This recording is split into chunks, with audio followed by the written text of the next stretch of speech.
వైఎస్ఆర్సీపీ కుటుంబ సభ్యులందరికీ పేరు పేరున ధన్యవాదాలు.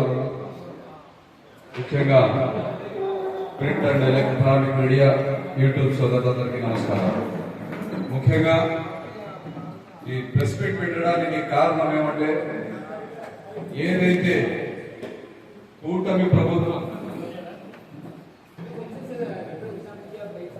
నిన్నటి రోజున రాజంపేట్ పార్లమెంట్ సభ్యులు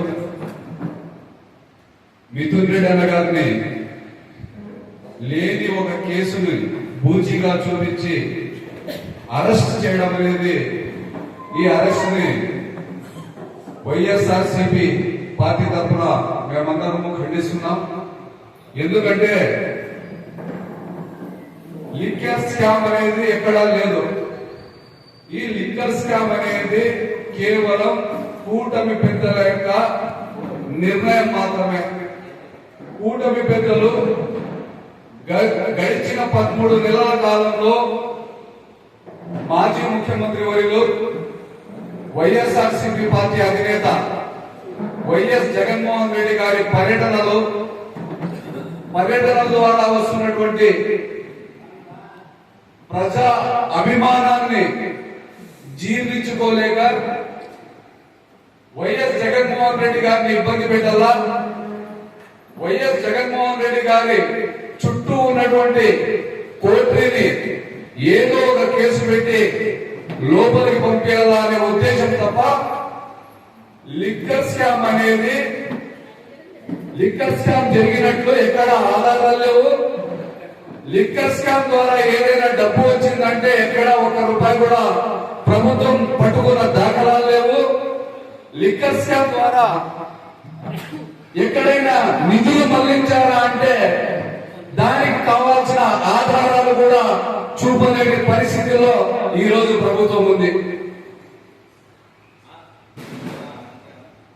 చంద్రబాబు నాయుడు గారు ఎటువంటి వ్యక్తి అంటే, ఒక అబద్ధాన్ని పదే పదే తన ఎల్లో మీడియా ద్వారా, తన అనుయాయుల ద్వారా పదే పదే చెప్పించి ఆ అబద్ధాన్ని నిజం చేసే ప్రయత్నం చేయడంలో ఈ దేశంలో చంద్రబాబు నాయుడు మించిన నాయకుడు లేడు. అందుకు ఉదాహరణ ఈ లిక్కర్ స్కామ్. ఎందుకంటే లిక్కర్ స్కామ్ బయటికి తెచ్చినప్పుడు ఇదే కూటమి నేతలు చంద్రబాబు నాయుడు గారు 50,000 కోట్ల అవినీతి జరిగింది అని చెప్పడం జరిగింది. 50,000 కోట్ల నుంచి 30,000 కోట్లకు వచ్చారు. 30,000 కోట్ల నుంచి 18,000 కోట్లకు వచ్చారు. 18,000 కోట్ల నుంచి 3,000 కోట్లకు వచ్చారు. 3,000 కోట్ల నుంచి నిన్న 2,000 కోట్ల చిల్లరంటున్నారు. అంటే వీరు చేసిన ఆరోపణలకు వీళ్ళే నిలబడడం అనేది ఈ రోజు రాష్ట్ర ప్రజలు గమనిస్తా ఉన్నారు. ఏదైతే సిట్ యొక్క ట్రయల్స్ జరుగుతా ఉన్నాయో, ఇది సిట్ యొక్క ట్రయల్స్ కాదు, చంద్రబాబు నాయుడు యొక్క ట్రయల్స్, కూటమి యొక్క ట్రయల్స్, ఎల్లో మీడియా యొక్క ట్రయల్స్ తప్ప న్యాయస్థానాలు కానీ సిట్ కానీ జరుపుతున్నటువంటి ట్రయల్స్ కాదు అని చెప్పేసి ఈ సందర్భంగా చెప్పదలుచుకున్నాం. చంద్రబాబు నాయుడు గారు జగన్మోహన్ రెడ్డి గారికి పెద్దిరెడ్డి కుటుంబము వెన్నెట్టు ఉంది, అండదండలు అందిస్తా ఉన్నారు. ఏ విధంగా అయినా పెద్దిరెడ్డి కుటుంబాన్ని అణిచివేయాలా అనే ధోరణి తప్ప ఈ రాక్షస పాలనలో సామాన్య ప్రజల కాడి నుంచి వైఎస్ఆర్సీపీ కుటుంబ సభ్యులందరూ ఇబ్బంది పడతా వస్తా ఉన్నారు.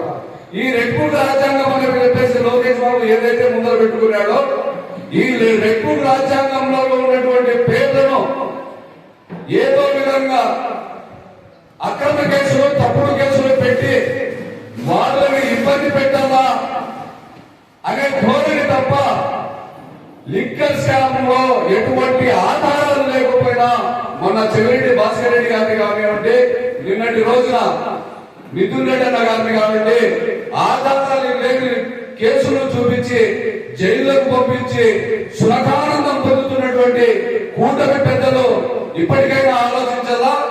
మీరు సుపరిపాలన అని చెప్పేసి, తొలి అడుగులు అని చెప్పేసి ఈ రాష్ట్రంలో ఒక కార్యక్రమం చేస్తా ఉన్నారు. ఇది సుపరిపాలనకు తొలి అడుగులు కాదు, రాక్షస పాలనకు ఆఖరి అడుగులు అని చెప్పేసి ఈ సందర్భంగా మీరు తెలుసుకుంటే ఇప్పటికైనా మంచిదని చెప్పేసి కూటమి పెద్దల్ని ఈ సందర్భంగా తెలియజేసుకుంటూ, ఏది ఏమైనా మీరు ఎన్ని కేసులు పెట్టినా జగన్మోహన్ రెడ్డి కాదు, వైఎస్ఆర్సీపీ కుటుంబ సభ్యులైనటువంటి ఆఖరి కార్యకర్త కూడా భయపడే ప్రసక్తే లేదు.